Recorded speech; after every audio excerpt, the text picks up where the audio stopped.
These are some predictions about who may die in Stranger Things 5 Volume 2. Number 1, Hopper. I think it's been written in the stars for the whole series for him to sacrifice himself for Jane and join his daughter who has passed away. It's been his character's driving force and would be a defining moment that helps him heal from that trauma to be able to save his new daughter in the same way he was helpless in being able to save his first daughter. And even though that would suck, it would be the strongest thing for the story. Either Jonathan or Steve will die. I think there was a lot of foreshadowing there when they're both climbing the radio tower, because we do have a scene in the previews of the mind flare particles surrounding that radio tower, which is clearly what Vecna's trying to get at. Since they climbed up there before, Steve or Jonathan may be the one that sacrifices themselves to have to get up there and stop the mind flare. This would involve the reveal of the wedding ring in the tape. Jonathan is obviously planning to propose to Nancy. Jonathan will either die and Nancy will open the tape and cry because she realized he was going to propose, or Steve will find the ring, realize how much Jonathan loves Nancy, and will sacrifice himself for both of them so that Jonathan can take care of Nancy. I think Max may sacrifice herself for Holly, ensuring that she's able to escape the mind prison and maybe have to stay back to hold off Henry. Now, it would be amazing to see a Max and Lucas reunion, but I think that one of them is for sure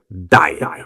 There's a part of me that does think that Dustin might die as well because he's had such a brave and sacrificial attitude throughout the whole series. And there's that shot of him hugging Steve, but I think it's more likely that that's a moment where they're saying goodbye, and that's because of Steve's sacrifice for the whole group. I think that Will survives. With all the stuff that has happened to him, I don't think that they're getting rid of Will, and I think that his newfound powers has a lot to do with that and what it may mean. But I absolutely think that 11 will symbolically sacrifice herself through time travel. She may not be dying per se, but she will be sacrificing herself to have never been part of the group so that the boys are able to live a normal childhood without her. She would still have memory of all the events that have happened, but the boys would not. It is one of those for the greater good type of sacrifices. Very Spider-Man No Way Home. MJ and Ned don't remember who Peter is, but he of course has the memory of it, and will he tell them? What are we gonna see in this movie? And then of course 11 becomes an Avenger. They do a crossover event, Stranger Things, the MCU, and that's it. Next billion-dollar franchise. Why not?